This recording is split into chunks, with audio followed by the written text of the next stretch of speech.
இதை புல் பண்ணி பெட்ரோல் போடணுமா? என்னங்கடா அது? அங்கே பாரு.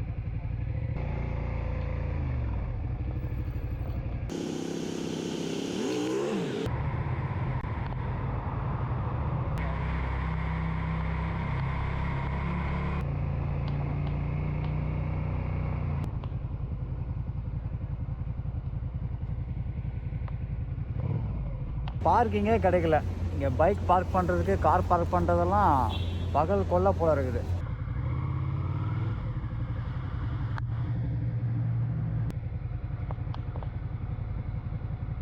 ரூமுக்கு போய் ரிசர்ச் நல்லா குளிச்சுட்டு நல்லா பசி சாப்பிட போகிறேன். I still open. To you have a falafel for me?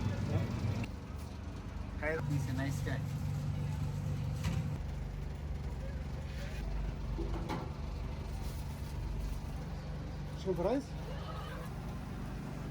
மூணு மாதிரி இருக்குமான்னு தெரியல. நம்ம டொரண்டோ மாதிரிலாம் ஷோரமாலாம் போடல. இந்த ஃபலாஃபல் மாதிரி ஏதோ ஒன்று எண்ணெயில் போட்டு வறுத்தா போல். கொடூரமாக இது.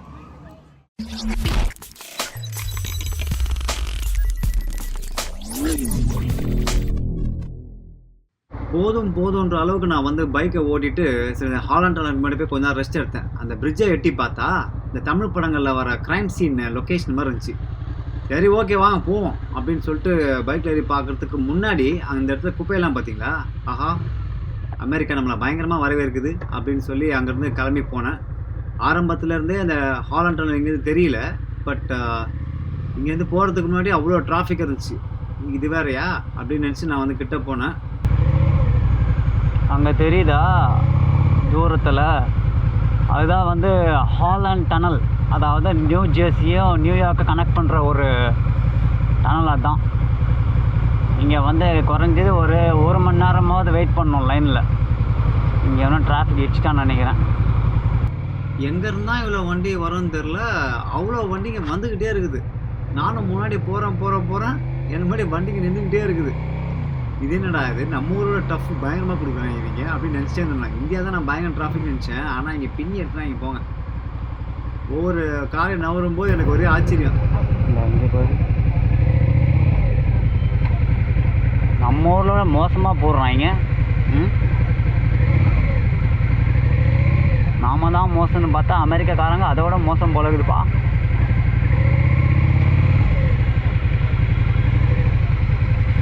நம்ம அந்த லேனில் போகவே கூடாது.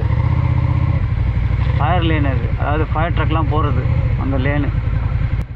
சரி, டனலுக்குள்ளே போகிறதுக்கு முன்னாடி பெட்ரோலை போடுவோம் அப்படின்னு சொல்லி அங்கே கேஸ் ஸ்டேஷனுக்குள்ளே போய் பெட்ரோல் போட போனேன். அது ஒரு வித்தியாசமாக அனுபவம்ப்பா. ஒவ்வொரு இதில் ஒவ்வொன்று வச்சுருக்காங்கப்பா. இது வந்து இதில் புல் பண்ணணுமா? இதை புல் பண்ணி பெட்ரோல் போடணுமா? என்னங்கடா அது?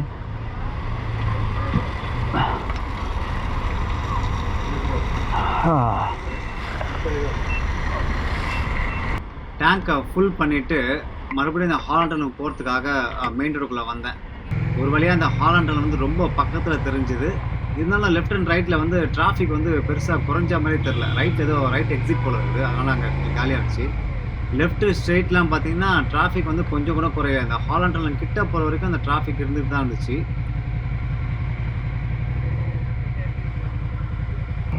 ஒரு வழியாக இந்த ஹாலண்ட் டனல் கிட்ட, அதுவும் கிட்ட மாதிரி தெரிஞ்சுது. பட் இங்கேருந்து போகிறதுக்கு இன்னும் 5-10 நிமிஷம் ஆச்சு உள்ளே போகிறதுக்கு. ஆனால் அந்த வாசல்லே பார்த்தீங்கன்னா நிறைய இந்த கேமராஸ் வச்சுருந்தாங்க. டோல் சொல்லுவாங்க, டோல் கேமராஸ் வச்சுருந்தாங்க. உங்களுக்கு மேலே இங்கே பார்த்தீங்கன்னா அந்த கம்பத்தில் பார்த்தோன்னா உங்களுக்கு தெரியும், நிறைய கேமரா லைட்லாம் வச்சுருப்பாங்க. ஸோ இதை கிராஸ் பண்ண உடனே அடிக்கும் போல இருக்குது. நம்ம ஊர் மாதிரி இங்கே ஃபாஸ்டாக்னு ஒன்று இருக்குல்ல இந்தியாவில், அந்த மாதிரி இங்கே நிறைய கேமராஸ்லாம் வச்சுருப்பாங்க. அதை நான் லைசன்ஸ் பிளேட்டை ஃபோட்டோ எடுத்து டப்புன்னு அனுப்பிச்சி விட்ருவோம் உள்ள. எங்கடா உங்கள் ஹாலண்ட் டனல், நானும் எவ்வளோ நேரம்டா வெயிட் பண்ணுறது அப்படின்னு எனக்கே கடுப்பாயிருச்சு. ஒரு வழியாக அந்த ஹாலண்ட் டனல் கிட்ட நான் வந்துட்டேன். அந்த என்ட்ரி உள்ளே போகும்போது எனக்கு ஒரு வித்தியாசமான ஃபீலிங். ஏன்னா அது உள்ளே போகும்போது இந்த ஃபார்முலா 1 ரேஸ் ட்ராக் இருக்குல்ல, குறிப்பாக அந்த மொனாக்கோ கிராண்ட் ப்ரீன்னு ஒன்று இருக்குது, அதில் பார்க்குற அந்த ரேஸ் ட்ராக் மாதிரியே இருந்துச்சு. சூப்பராக இருந்துச்சு. ஆக்சுவலாக அதை நான் டிவியில் மட்டும் தான் பார்த்துருக்கேன். நேரில் பார்க்கும்போது ரொம்ப பிரமிப்பாக இருந்துச்சு எனக்கு. அது மட்டும் இல்லாமல் இதில் ஒரு கவனிக்கத்தக்க விஷயம் என்னென்னா, இது வந்து 2 லேன் இருக்குது இந்த பக்கம் போகிறதுக்கு டுவர்ட்ஸ் நியூயார்க்கு. இந்த 2 லேனில் வந்து யாருமே வந்து இந்த கோட்டுக்கு இந்த பக்கம், கோட்டு அந்த பக்கம் வர மாட்டாங்க. ரொம்ப சூப்பராக இருந்துச்சு ஆக்சுவலாக அதை பார்க்குறது. லேன் டிசிப்ளின் வந்து பக்காவாக மெயின்டைன் பண்ணாங்க. எனக்கு ரொம்ப கம்ஃபர்டபுளாக ஓட்டிட்டு போனேன் நான் ஒரு பைக் தான் அங்கே மொத்தமே. ஒரு வழியாக டனல் வந்து வெளில போகிற வழி எனக்கு தெரிஞ்சிச்சு. அப்பாடா இப்போ தாண்டா நிம்மதியாக இருக்குது அப்படின்னு நினச்சி டனல் விட்டு வெளில போனேன். இப்போ தான் முறையாக நான் வந்து நியூயார்க் சிட்டிக்குள்ளே என்ட்ரி ஆகிறேன். இப்போ நியூயார்க் மாகாணத்தில் இருந்தேன்னா இப்போ நியூயார்க் சிட்டிக்குள்ளே என்ட்ரி ஆகிறேன். நியூயார்க் சிட்டியோட ரோட்ஸ்லாம் கொஞ்சம் டீசெண்டாக தான் இருந்துச்சு. கம்ப்ளைண்ட் மட்டும் ஒன்றும் பெருசாக இல்லை. ரோட்ஸில் வந்து அந்தளவுக்கு டிராஃபிக் இருந்த மாதிரி தெரில. ஒருவேளை நான் போனது ஃப்ரைடே அப்படின்றதால டிராஃபிக் இல்லையா, வீக்கெண்ட் அப்படி தான் டிராஃபிக் இல்லைன்னு எனக்கு தெரியல. பட் அந்தளவுக்கு பெருசாக டிராஃபிக் இல்லாத மாதிரி தெரிஞ்சுது. ஒருவேளை இது வந்து ஹாட் ஸ்பாட் இல்லையான்னு எனக்கு தெரியல. பட் நான் என்ஜாய் பண்ணேன் அந்த ரைடு. பிகாஸ் கேனடா மாதிரி தான் இந்த ரோட்டில் 2 சைடும் பார்த்தீங்கன்னா பார்க்கிங்லாம் வச்சுருந்தாங்க. இங்கேயே நிறைய கன்ஸ்ட்ரக்ஷன்லாம் இருக்குது. ஸோ எல்லாத்தையும் கடந்து நான் போக வேண்டிய ஹோட்டலுக்கு ஒரு வழியாக வந்து சேர்ந்துட்டேன். இங்கே தான் பார்த்தீங்கன்னா எங்கள் பக்கத்தில் ஹோட்டல். எக்கா ஃபோன் பார்த்து தான் போகிறோம் போகுது. ஸோ இதுதான் நான் தங்குற ஹோட்டல். இந்த கிரே கலர் பில்டிங் இருக்குல்ல, இதுதான் நான் தங்க போகிற ஹோட்டல். ஹோட்டல் 309 இதுதான் நான் தங்கின ஹோட்டல் பேர். கிட்டத்தட்ட 10லேருந்து 12 மணி நேரம் ட்ராவலுக்கு அப்புறம் ஒரு வழியாக வந்து நிறுத்திட்டேன் பைக்கை. எவ்வளோ கஷ்டம் தெரியுமாப்பா. ஒரு வழியாக வந்து சேர்ந்துட்டேன். 12 மணி நேரம் ஆச்சுப்பா. My God. ஐயோ என்ன ஒரு எக்ஸ்பீரியன்ஸுப்பா. ஐயோப்பா முடியல என்னால்.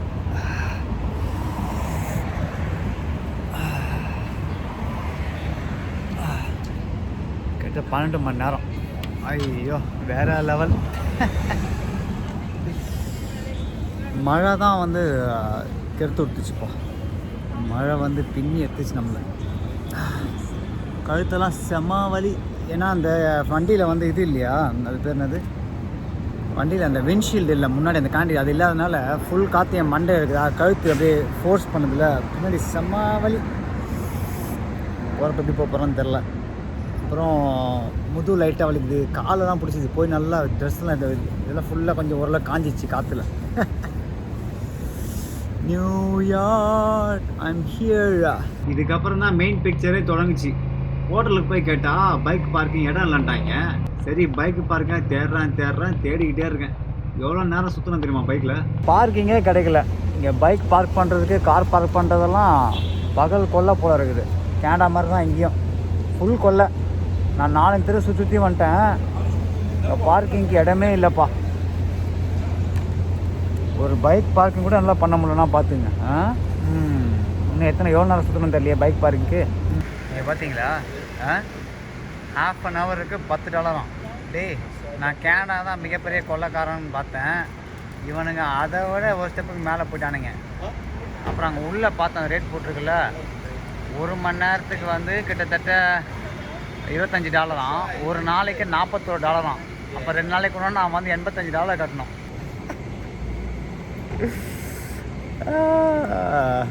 இந்த ரூமு கொடுக்க போதும் பார்க்கிங்கில் ஒரு ஸ்பேஸ் எடுத்துகிட்டு வந்து தங்கிடலாம் போல இருக்குது. ரூமுக்கு ஒரு காசு, பார்க்கிங் ஒரு காசு. வேற லெவல் ராவணா.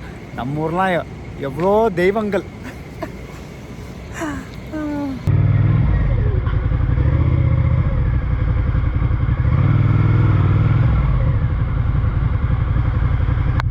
நான் வந்து ஒரு மணி நேரமாக பார்க்கிங்காக தேடிட்டுருக்கேன். பார்க்கிங் எல்லாமே ஃபுல்லு. ஆல்சோ இட்ஸ் லைக் இங்கே எங்கள் ஹோட்டல் பக்கத்துலேயே ஒரு பார்க்கிங் கேட்டேன். பட் $81 ஒரு நைட்டுக்கு, 24 மணி நேரத்துக்கு. அடேங்கப்பா ஒரு நைட்டுக்கா, வேறு லெவல். நியூயார்க் வந்தீங்க அப்படின்னா கார் தயவுசெய்து எடுத்துகிட்டு வராதிங்க. Not worth it. நானும் எவ்வளோ தான் வலிக்காத மாதிரியே நடிக்கிறது. கிட்டத்தட்ட எல்லா பார்க்கிங் ஸ்பாட்டும் போய் பார்த்துட்டேன். கடைசியாக இந்த பார்க்கிங் ஸ்பாட்டில் போய் ட்ரை பண்ணி பார்ப்போம் அப்படின்னு சொல்லி உள்ளே வந்தேன். உள்ளே வந்தால் ஒய்யாரமாக ஒரு அண்ணா உட்காந்துட்டு இருந்தா போல். அவர்கிட்ட போய் Can I park here? No. Why not? It's only one place, but the guy who come with the bike, that's it. You don't have the space for. I'll pay the same as the car. I know, but there's no space for. நானும் எவ்வளோ முடியுமோ அவ்வளோ try பண்ணிட்டேன். அவரும் எவ்வளோ முடியுமோ அவ்வளோ try பண்ணி இல்லை அப்படின்ட்டா போல். என்ன செய்கிறது, என்னென்னமோ காரணம் சொல்கிறா போல் ஏன் பைக்கை வந்து இங்கே பார்க் பண்ண முடியாது அப்படின்னு. என்னோட கடைசி முயற்சியை வீணாக போச்சு. நான் 12 மணி நேரம் ஓட்டு வந்து கூட எனக்கு கஷ்டமாக தெரில. ஆனால் அந்த 1 மணி நேரம் 2 மணி நேரம் பார்க்கிங் அலைஞ்ச கஷ்டம் இருக்குது. அடேங்கப்பா பயங்கர ஸ்ட்ரெஸ் ஆயிடுச்சு எனக்கு. ஏன்டா ஒரு பைக் பார்க்கிங் இவ்வளோ அக்க போகிறாடா அப்படின்னு நான் நினச்சிட்டு, சரி ஓகே இன்றைக்கி இந்த பைக் எங்கேயாவது பார்க் பண்ணிக்கலாம், ரோட்லேயாவது பார்க் பண்ணிக்கலாம் அப்படின்னு அலைஞ்சி தெரிஞ்சேன். பார்த்தா ஒரு இடம் தெரிஞ்சுதுப்பா. அப்பா இங்கே பார்க் பண்ணிட்டு போவோம், என்ன ஆனாலும் பரவாயில்லடா இன்றைக்கி. ஒரு வழியாக அலைஞ்சி திரிஞ்சு ஒரு பார்க்கிங் ஸ்பாட்டை கண்டுபிடிச்சிருக்கிறேன். அடேங்கப்பா இந்த ஊரில் இவ்வளோ பார்க்கிங் பிரச்சனையாப்பா, என்னால் நம்பவே முடியல. தயவுசெய்து கார்லேயோ பைக்லேயோ வந்துடாதீங்க, ரொம்ப கஷ்டம். ஐயோ அங்கே இங்கே சுற்றி பைக்கை வந்து இங்கே கடைசியாக ரோட்டில் விட்டேன். நான் இங்கே உள்ளாமல் இல்லையான்னு கூட எனக்கு தெரியாது, பட் நான் விட்டுருக்கேன். பார்ப்போம் ஏதாவது ஒரு வழி இருக்கான்னு பார்ப்போம். ஒரு போராட்டத்துக்கு அப்புறம் பைக்கை கொண்டு போய் பார்க் பண்ணிட்டு ரூமுக்கு போய் ரிசர்ச் நல்லா குளிச்சுட்டு நல்லா பசி சாப்பிட போகிறேன். நான் வந்து இங்கே டூரிஸ்ட் ஆகிட்டேன். அங்கங்கே என்ன ஃபோட்டோ எடுக்கிறேன். ஸோ இன்னும் சிட்டி தூங்கலை. ஸோ ஹோப்ஃபுல்லி என்ன எங்கேயாவது லோக்கல் கடையில் தான் வாங்குவோம். நம்ம ஊர் கையேந்தி பவன் மாதிரி இங்கே இந்த மாதிரி ஃபுட் ட்ரக்கு இதுதான் ஒரே ஆப்ஷன். இந்த நைட்டில் போய் பார்த்தா ஒரே சிக்கனு அந்த மாதிரி தான் இருந்துச்சு. சரி அவங்ககிட்டே போய் நான் கேட்டேன் ஏதாவது வெஜ்ஜி இருக்கா அப்படின்னு சொல்லி. கடையெல்லாம் மூட்டதால் 2-3 பர்கர் கடை, இந்த ஹாட் டாக் கடை கேட்டேன். நமக்கு வெஜிடேரியன் எதுவுமே இல்லைன்றாங்க. ஸோ என்ன சாப்பிட்றதுன்னு தெரியாமல் முடிச்சுட்டு இருக்கிறேன். லேட் ஆகிடுச்சு, பசி வேறு இருக்குது. ரொம்ப தூரம் வேறு வண்டி வேறு ஓட்டிட்டு வந்தேன்னா நல்ல பசி. ஃபலாஃபலை கேட்டுப்போம். Do you have are you still open? Are you still open? Are you still open? Do you have a falafel for me? Can you give me one falafel? Wrap? You have wrap or no? நான் சொன்னது புரிஞ்சுதா இல்லையான்னு தெரில. ஏதோ கொடுக்கணும் அண்ணன் கிளம்பிட்டா போல். சரி ஆரம்பத்திலே பார்த்தீங்கன்னா அந்த ஃபலாஃபலுக்கு இந்த மாவு மாதிரி பறிச்சு வைப்பாங்க. அவர் இந்த ஒரு 4 உருண்டையை தட்டி அந்த க்ரில்லை வச்சார். க்ரில்லை வச்சதுக்கப்புறம் தான் எனக்கு தெரியும் அதுக்கு அடியில் என்னமோ இருந்துச்சு. என்னடா அது எண்ணெயா இல்லை இஞ்சி நாயிலா அப்படின்னு எனக்கு போய் சந்தேகம். ஏன்னா கருகருந்துச்சு எண்ணெய்.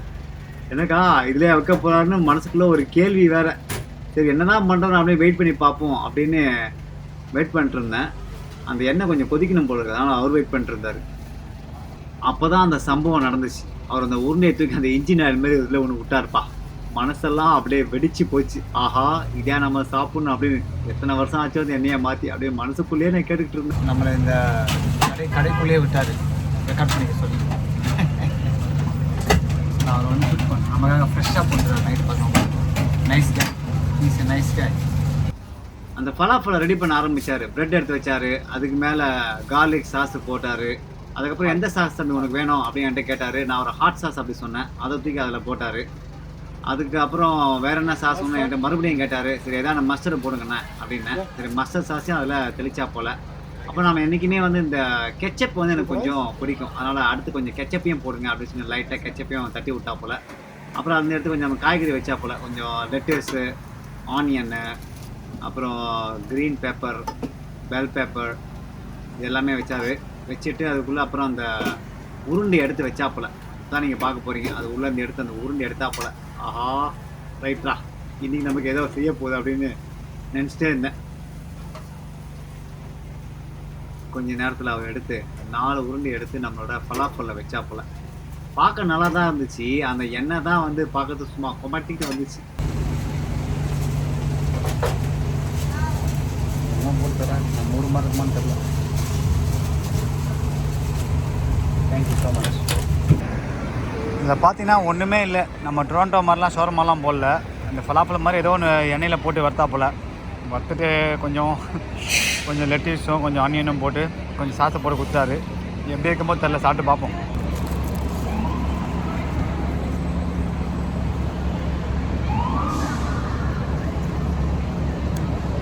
கொடூரமாக இருக்குது. இந்த ஒரு டாலருக்கு $10 ப்ளஸ் டேக்ஸு. நம்ம ஒரு காசு $16 இந்த ஷவர்மா. சரி ஃபலாஃபல் கொடூரம். இந்த வழி இல்லை, ஃபஸ்ட்டுக்கு ஏதாவது சாப்பிட்டானே ஆகணும். 3 பெரிய விஷயம் தான் போகிறோம். ஒன்று வந்து ஸ்டாச்சு ஆஃப் லிபர்ட்டி, பெட்ரோல் கால்.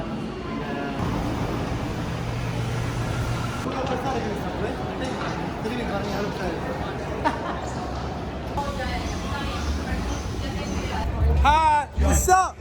Welcome to NYC. Mustafa? Yes, Mustafa.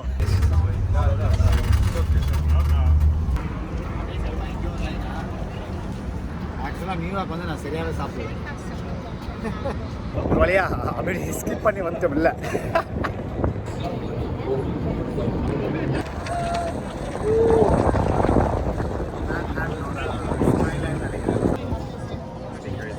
World trade centre நினைக்கிறேன், எனக்கு சரியாக தெரியல.